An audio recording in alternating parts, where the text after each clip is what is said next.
Assalamu alaikum, dear brothers and sisters, and welcome to the 23rd clip of this month of Ramadan.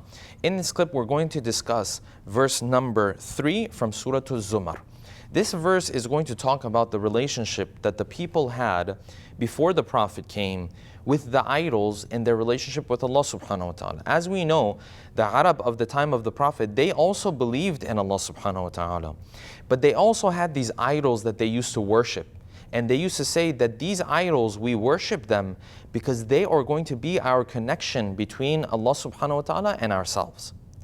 And this verse of the Quran, مَا نَعْبُدُهُمْ إِلَّا لِيُقَرِّبُونَ إِلَى اللَّهِ الزُّلْفَى, we only worship these idols so that they can bring us closer to Allah subhanahu wa ta'ala, is quite frequently used as from other schools of thought or even people outside of the faith to point to the Shia school of thought and say, well, this is exactly what you do with your saints, with your imams and the holy individuals that you have.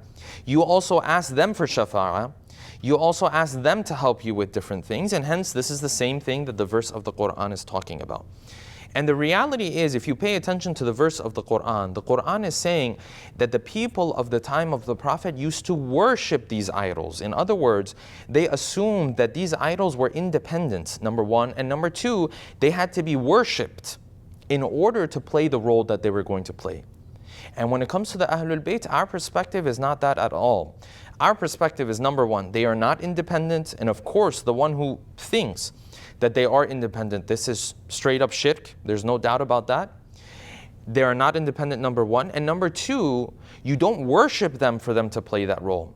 You ask them, and that is because we believe that based on our narrations, there are narrations that teach us to ask Allah subhanahu wa ta'ala by their right. Hence, these two concepts, what we find in verse 3 of Surah Zumar, and what the Shia school of thought has as part of its practices, these two are not to be conflated with one another.